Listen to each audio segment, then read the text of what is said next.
Greetings ladies and gentlefish, and welcome back to another bunch of subscriber replays in World of Tanks. We are kicking off this particular video with Baldric here in his Excelsior. This is the tier 5 British premium heavy tank. I'm just going to bring your attention briefly to Baldric's ammo loadout. I have the Excelsior 2. He has most of his ammunition as armor piercing, 10 rounds of APCR and 3 rounds of high explosive. The thing with this tank is, despite the fact that it gets limited matchmaking, the penetration on the standard armor piercing rounds is rubbish. It's like 90 or something? 91. So that means that you end up having to dip into your APCR rounds more often than you might otherwise like. But, go figure. So, we're here on Sand River. And this is a tier 6 match, which is kind of the worst matchmaking the Excelsior can get. Now, it could technically be worse. There are tier 4s on the enemy team to shoot, but the Excelsior does get preferential matchmaking, so it cannot meet tier 7s unless you platoon like a bit of a wombat, which actually Baldric has. So he is actually platooned up with... no, sorry, this was a dynamic platoon formed, I believe. My apologies. This was not a platoon that Baldric came with. Now, if Baldric had come with the platoon he's currently in, with a pair of regular tier 5s, then that would basically be a failed platoon, and that would mean that despite the fact that the Excelsior gets regular matchmaking, that would potentially put him in a tier 7 match where this gun is really not up to snuff and where you would be forced to fire quite a lot of APCR. And here you can see that gun in action. He just bounced on the front of a T25T, sorry, a 25 TP, not a T25 TP. Spotted a Valentine, which is nice. Can't hit the guy, which is less nice. Someone else does, misses the guy again, and you have to be very careful about that SU-100. Thankfully, he's not aiming for you. I should also mention the accuracy and soft stats on this gun are also not great. So here are all the shots that Baldric is not making. One through the lower front plate, by the look of it, of that 25 TP, though, to secure kill numero uno. Okay, who's next? Realistically, you're probably going to want APCR for the front of that SU-100, but if the SU-100 is going to be a Muppet... Oh, no. There we go. High explosive round here. Yeah, I'm not really sure that would be my ammo of choice. I would be... Oh, SU-100. We got lucky there. The SU-100 is using the small gun. 160 AP damage blocked there, up to 320. So he is using the very small gun, the 85mm gun. The person who is playing that hasn't even gotten the top gun on the SU-85 because that has an alpha of 180. So he is using the completely stock gun on that machine with about 120 penetration. Had he been using pretty much any other gun in particular, either of the top guns on that tank, the 100mm or the 122, Baldric would have been in a whole world of trouble.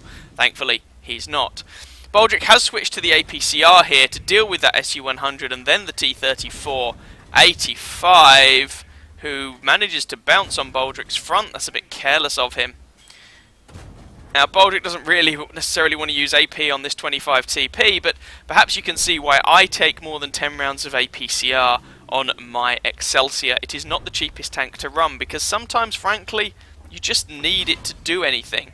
Now, actually, Baldric is a little bit surrounded here, which does kind of suck.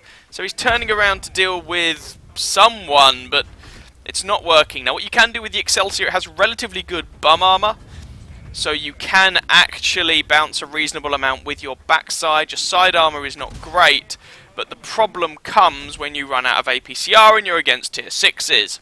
And some tier 5s, as Baldric is here. He does, however, manage to take out the P26-40 there, and then the 25 TP, but this T-34-85 is going to be a problem. He really wants artillery to do its stuff there.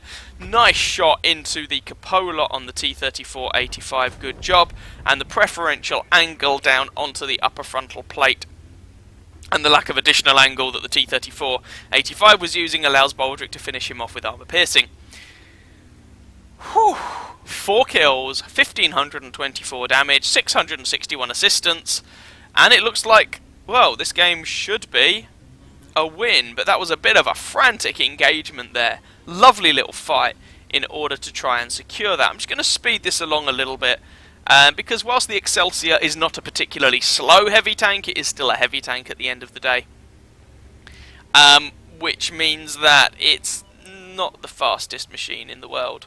Hello artillery, M37, and boom. I would probably have loaded a high explosive shell there rather than armor-piercing, but never mind. Manages to kill the M37 anyway. That brings him up to 5 kills, 1704 damage, and that leaves a KV2 on 4 kills. The AMX-40 just died, and an M41 HMC artillery piece to deal with. So where is that M41? And indeed that KV2. He can do a lot of damage to Baldric here. Lot of damage. 29 seconds left on the cap. These people seem to be intent on capping, which I was going to say is a little bit of an odd choice, but given the lack of top tier tanks remaining on the friendly team here, maybe not. I mean, yeah. There's quite a lot of tier 4s remaining. So capping in this particular situation is perhaps not a terrible idea, as this KV2 could do a lot of damage, but shots into the side there, that one just completely whiffs. There we go. Can we squeeze one more shot in? We can, but it bounces. Side of the hull quickly. Yes, there we go. And the game ends with the base being captured. Let's go and have a look at the post-game stats for this one. Relatively short game there, and whilst that was an ace tanker, really the highlight of that for me was that engagement up on the top of the map against multiple higher tier tanks. So ace tanker, bruiser, duelist, fighter, fire for effect, shellproof, and a high caliber medal for dealing lots and lots of tasty damage. Actually ended up with 2015 damage done, 5 kills, 1404 base experience, remembering of course that when you're doing that much damage, often to higher tier tanks, you're going to get a big fat experience multiplier, which is going to work in your favour. Commiserations to the KV2 on the enemy team, 1500 damage and 4 kills is a respectable result from him, but not enough for the win. Really the big difference there was that the worst players on Baldric's team were worse than the opposing team, but the better performing players on Baldric's team were consistently better than the corresponding players on the enemy team. 1, 2, 3, 4 tanks alive at the end of the game with 0 damage done, which is unusual, but there we go. 34 shots fired, 26 hits, 20 penetrations for that damage count. Most of it was from pretty close range. 11 hits received, 2 penetrated, 9 did not. Do bear in mind, you should be wary about using that as a guide for the Excelsior's armour in a tier 6 match. Some of those were due to the fact that the SU-100 was completely stock. If the SU-100 had even the top gun from the SU-85, then that could have been very, very different. But anyway, 4 enemy vehicles spotted, 8 damaged, 5 destroyed, 668 assistance damage, and Baldric did fire all 10 rounds of his APCR, leaving him with a profit of 33,000 credits. Nice little game there from Baldric just to get us started. Game number 2 then, and we have another one from Dampney. Haven't seen him in a little while. He's now joined a clan called Kebab, by the way, which I think is awesome. I love that name. Now he, especially his last night, I had doner meat and chips, but never mind. He is driving the American Tier 6 light tank, the T-21. For anyone who has been watching this channel for a little while, you'll be aware that the T-21 is one of my favourite tanks in the game. I love this little monster. It's actually not that little for a light tank, but hello artillery. How are you doing today? That was unexpected, but we'll take it. Now, Dampney is in a Tier 7 match, in a Tier 6 light tank. That is fine, that is fine. It's middle of the road matchmaking, that's not too bad. But he's here on Himmelsdorf, which is not the natural habitat of your light tank. But to start off with, he's just using his gun depression to harass these poor fellas. He takes 1 hit, looks like the 25 TP is not using the top gun. 1 hit there, but he's managed to rack up 418 damage himself, which is nice. Going around the flank here, it looks like the friendly team have committed more to the hill than the enemy team, which is good in as much as they will probably lose the hill, but it does mean the friendly team need to get a bit of a wiggle on in order to make use of this numerical advantage. Otherwise, if they spend too long up here, the enemy team could end up effectively winning the game on the lower part of the map, and this could go hideously wrong. Dampney picks up his first kill there on the 25 TP, by the way. And, well, Dampney's in a light tank. He has no armour. He just wants someone else to go forward. And actually, it's a T-67 who then gets executed. And Dampney's just like, well, screw this, and gets nudged by a tank coming up from behind. But in the end, it looks like it's going to work out fine. There goes the Matilda. There goes the T-34-85M, and suddenly Dampney's on 3 kills. Down the hill we go. Ooh, he just got executed. Hello, KV-1. Oh, hit there taken from the KV-1, leaving Dampney with only just a shade over 200 health. Which here in a tier 7 match, that can be a bit dicey. Now, oh, and the KV-1 actually turned around to deal with Dampney there as well. I guess, given that Dampney was spotted, that does kind of make sense. So Dampney is now a one-shot for anything that so much as looks in this general direction. T20 should be able to deal with the KV-1 there, but Dampney's a little cautious about pushing up because, well, one-shot. I mean, yeah, it shouldn't come as a huge surprise. So given that no one else is doing this, the T20 has quite a long reload. Dampney's going to come around here. Can he finish off the KV-1? Yes, kill number 4. Scoreline is 9-9. This is being a bit of a romp, by which I don't mean that it's completely one-sided. I just mean lots of people are dying very, very quickly. I mean, to be fair, Himmelsdorf games tend not to last huge amounts of time. It's not as if you can hard camp on this map particularly effectively. Hello, Mr. Eagle. Oh, it would have been really nice if that shot could have hit and leave the Eagle a potential one-shot for a lot of people. That one misses on the M41 HMC as well, but that one doesn't. So this 76mm gun on the T21 is the same gun you use on the Shermans and all that jazz. It's your standard tier 6 76mm gun that you find on these American tanks. Dampney going for a shot there on the tank destroyer. Actually penetrates with a HE round. I did not see that one coming. I didn't realise the armour on that Swedish tank destroyer was bad enough to, even when angled, be penetrated with 38mm of penetration. That's mental. Entertaining though, and Dampney's on 1400 damage. So, given there's no sign of the Eagle, Dampney's just going to come round. Can he execute this artillery piece? There's one shot in. Wolverine goes for the ram, and kill number 6. Ooh, KV-2 and the Eagle over there. Dampney doesn't want to... Oh, that could have gone badly wrong. Dampney doesn't... Dampney doesn't want this. He doesn't want that. He does not want to get shot by these guys, but he is going to have to do something about it. Trying to split their fire between multiple targets. So we've got the T20 on the left over here, who is not as attractive a target given that he's got more health. But at the end of the day, I mean, if Dampney can distract them, then the T20 can do some damage. Hello, Mr. KV-1. Oh, really wanted that shot to penetrate. Now, this is where you can actually be shooting the front of the turret on the KV-2. There we go. Because it can be quite flat in places. Side of the turret. Excellent. Leaves the guy on 33 health. And, oh, never mind. T50 actually takes out the KV-2. That just leaves the LTG, but the LTG is on 5 kills. And a lot of Dampney's team don't have much health. In fact, the T50 is the one that is the most healthy of the 3 of them, and he's got just over 200. So the T50 is most likely a 2-shot. Everybody else is 1-shot territory for that LTG, but the LTG is also 1-shot territory for pretty much everybody on Dampney's team, so this is going to be a close run thing. This could go hideously wrong very quickly. Oh, come on, come on, hunt him, hunt him. Oh, there we go, on the trigger, and dead in just over 5 minutes. The game is over. Very, very nicely done indeed. Let's have a look at the post-game stats.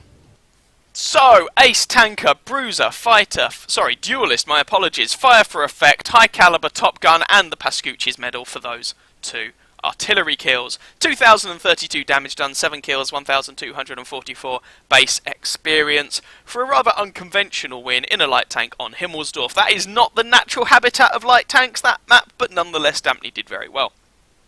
32 shots fired, 27 hits, 21 pens for that damage count, 8 hits received. Again, Unusual for a light tank there. 5 pen, 3 did not. Also unusual for 100 damage blocked by his armour. Must have bounced a couple of shots there from some really low tier stuff. 2 enemy vehicles spotted, 11 damage, 7 destroyed, 79 assistance damage, 14 defence points, almost 3 kilometres travelled, 19,000 credits profit. In the shade, over 5.5 minutes. Very nicely done. Yeah, good one. Always nice to see the T21 do its thing. And should also probably shout out the T20 on the Allied team, 1837 damage, 3 kills, 918 base experience. Good job from him. The T50 on the friendly team, despite being bottom tier there, he still managed 317 damage and 1 kill. And the LTG on the enemy team, 1822 damage and 5 kills, also out of his environment, light tank on Himmelsdorf, but still managed a good game. Well done indeed. Now I've got one more game to show you this video, and this one's a little bit special. Here is game number 3 then, and you notice when doing YouTube for a little while of games like World of Tanks, there are some people's replay submissions that you definitely want to make sure you pay attention to, especially when they're driving certain tanks, and Panzi in the Progetto 46 is one of those cases. For anyone who does not know, this is the Tier 8 Italian premium medium tank. Now there are going to be some big numbers here. My challenge for you is to guess 1. How much damage Panzi's going to do. 2. How much assistance damage Panzi's going to get. 3. How much base experience Panzi's going to get. And 4. How many credits profit Panzi is going to make. Now, I will let you know, for the credit one, Panzi does run a premium account, and he is running a personal reserve. I'll let you know that. Your time to work it out. Right, we're here on Pilsen. This is a tier 8 match, completely tier 8, none of this tier 6, 7, 9 or 10 nonsense. There are also no light tanks and no artillery on either team, meaning that there's actually quite a lot of hit points to go around. And this is going to be a bit of a carry from Panzi. Now, not the sort of carry where, oh, Panzi is outnumbered 1 versus 28 opponents and he's going to kill them all. No, this is going to be a steady carry throughout the course of the game, basically. For anyone who doesn't know, by the way, the Italian tanks pack this auto-reloader mechanic at the higher tiers. Now what that basically means is that it's a halfway house between a single shotgun and an autoloader. You can see Panzi here has a magazine of 3 rounds. This is a 90mm gun. He could pump them all out like an autoloader, and they would reload 1 shot at a time. Alternatively, he could use it basically as a single shotgun.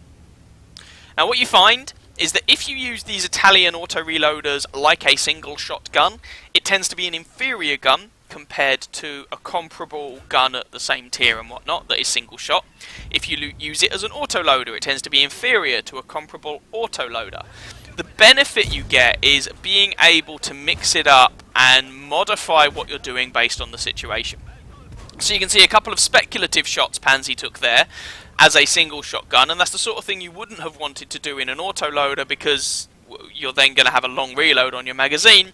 But then when faced with a good big fat target, Panzi just unloaded into his face and is now relocating a little bit. By the way, you might have noticed I've intentionally turned off the damage counter, spotting damage and all of that good stuff to really allow you guys to get a proper bit of guesswork going on, by the way. Anyway, Panzi's now reloaded his magazine, 240 damage per shot on this gun, 212 average penetration, giving him a magazine clip of 720. Not as high as sort of dedicated autoloaders at the tier, like the T69 gets a 4th round in his 90mm magazine, for example, but still very, very respectable. Now the friendly team have racked up 1 kill so far, the enemy team have now racked up 1 kill, leaving things nice and even. And Panzi is going to relocate to the other side of the map. Just going to speed this along a little bit because, well, the Progetto is definitely no slouch. He is driving onto the other side of the map at the end of the day. This appears to be where most of the enemy tanks are choosing to hang out. Friendly T54 Mod 1 has been a little bit beaten up, and the enemy team are definitely trying to push through here. Pansy can get himself into a position where he can put flanking fire in onto these guys. That's going to leave them a bit of a mess. So we got a 50 TP, prototype, and a Mauerbrecher. 1 shot, 2 shots into the 50 TP, and 1 into the Mauerbrecher. It does actually work. Excellent. So that's a full magazine, and emptying it, and a little bit of assistance damage into the bargain. Once again, relocating a little bit while the shells are loading in. And now we've got the Emil-1 on low health, the Mauerbrecher on low health, but the friendly FV-4202 also on low health, so worth bearing in mind. KV-5 looks like he wants to pop around the corner and do some damage to somebody, which is fair enough. There's a friendly VK and Emil-1 over there to try and dissuade him. There's also, of course, an enemy IS-3 over here. 1 shot into the rear of that KV-5, 2nd into the IS-3, 3rd into the IS-3, and reload. And relocate. And this is pretty textbook gameplay here. Very nicely done from Pantes as he attempts to wreck these guys. Can he get any shots in on that Super Pershing? Don't quite think it's going to work, but would be happy to be proven wrong. No, not really. Pansy's going to go around and try and flank. He does get spotted for his trouble and does get a little bit lucky there, as the Ferdinand only damages Pantes' tracks. Hello, Mr. Super Pershing. 1 into the side of your turret, 2 into the side of your turret, and not going to push for the 3rd shot, just going to reload. Again, it makes the magazine reload better. If you don't push for that 3rd shot, that shot goes into Pantes' tracks, leaving him still on full health. And the Super Pershing is a 1 shot, but Pantes isn't going to really go for it. It would be difficult to get that guy without exposing Pantes to other people. That's a weird sentence taken out of context, but never mind. Right. Okay, so, no, there we go. Finally managing to take that Super Pershing out. And again, Pansy hasn't actually taken any damage here. The scoreline, by the way, is 8-4. The friendly team really are putting in a good show. Lorraine 40 ton, I would personally have waited for that 3rd shell to load into the magazine before pulling the trigger, so that I could put 3 shells into that Lorraine, I think. But nonetheless, Pantes puts 2 shells in and then goes for a relocate. And in the end, spoiler alert, it's not actually going to make much difference, as you will see shortly. So the Ferdinand has relocated, meaning Pansy doesn't have him to worry about. Now, there could be other tank destroyers to deal with, but, well, it is what it is. There we go, that's why it didn't matter. Pansy's just able to eat that Lorraine 40T. Anyway, having a look at the tasty Ferdinand, and Ferdinand is looking the wrong way, going for a shot there, tracking shot, and there we go, takes the guy's tracks out, and the guy repairs his tracks, and tracks again, another shot in, and another one, and that is 1 dead. Ferdinand for kill number 3, scoreline is 11-5. And Pansy is just going to keep pushing up. Looks like the friendly team is going to win this, by the way. And Pansy has just consistently been placing damage in on the enemy team. Again and again and again. And so far, he's got a little bit lucky, I grant you, because he hasn't taken any damage. But even if he'd taken the Ferdinand shell, even if he'd taken a couple of 90mm shells from the Super Pershing, that still wouldn't have been enough to kill him. It might have left him on kind of perilous health, but he wouldn't be dead. So this would still have been a good game even had that happened. So Pansy moves over here. Someone has spotted a Ferdinand. Pansy's trying to hit these guys' weak spots. No, that one misses. That one hits and actually tracks the guy into the bargain, which is nice. Pansy's looking to see if he can shoot the Progetto, but no. Behind some cover there as he's reloading the magazine, and he's trying to close the distance here. Might be able to spot some of these guys, shoot them. He gets spotted himself. T-28 prototype fires his gun, Pansy spots him, and now the prototype's going to get a little bit wrecked. And the prototype is dead, and that's all of his health as assistance damage. Whew. Right, on we go. Progetto 46. Let's have 1 shot in, and he gets behind something hard. That's annoying. Spots out the Udes. Can we do something about Mr. Udes? Udes. That shot misses. That shot goes into his butt. And it looks like Pansy is going to take a hit there from the Progetto. He does indeed, but he's able to execute the Progetto. The Udes explodes. The Ferdinand is getting shot to all hell, and that is the match, finishing off with a little more spotting from Pansy there. So, how much damage did Pansy do, how much assistance, how much base XP, and what was the credit profit that Pansy got there? Just to note, Pansy started off with 12 rounds of APCR and finished with 12 rounds of APCR. He only fired armor piercing that match. Of his consumables, he uses the premium consumables. He only used the large repair kit. Put your thinking hats on, and we'll find out. So that ended up being enough for Panties. Ace, Tanker, Spotter, Bruiser, Duelist, Fighter, Fire for Effect, a Confederate Medal, and a High Caliber. And straight away you can see from those numbers for experience and credits, it's going to be quite a lot of experience and quite a lot of credits. But you don't know if that was a ×2 experience or what. So again, I was looking for base experience, profit, damage, and assistance damage. And if we look at the team score, Pansy finishes at the top of his team with 5,839 damage done at tier 8. That is ridiculous. Quite frankly, ridiculous. I have had an ace tanker in tier 10 tanks that did less damage than that. 4 kills, which means basically each of his kills was pretty much a full health tier 8, which again is ridiculous. And 1,860 base experience, which is a lot. However you look at it, that is a lot. So, 5,839 regular damage, 1,860 base experience. Okay, shout out should also go to the Borsig on the friendly team for 3,500 damage, but holy moly, let's have a look at some of the other numbers. 31 shots fired, 28 hits, 26 pens for that damage count. Most of it was from close range. 4 hits received, 1 pen, 3 did not. Bit lucky, but never mind. 3 enemy vehicles spotted, 12 damaged. There are only 3 tanks on the enemy team Pansy did not put a shot into. 4 killed, 3,319 assistance damage. To add on to that, almost 6,000 regular damage, kind of explaining where the experience came from. 4.31 kilometers travelled. With a premium account, 191,426 credits, plus a personal reserve bonus of 95,712 credits, for a grand total of 287,139 credits. Okay, minus the repair for the vehicle, which is cheap, minus the ammunition resupply costs, and you could, to be fair, I'm pretty sure Pansy has already bought his consumables, so you could, if you wanted, take off 10 grand for a large repair kit, potentially bought at half price, or perhaps just given to him from a reward mission, so let's not worry too much about that, for a total profit of 271,599 credits. Yes, that's a lot.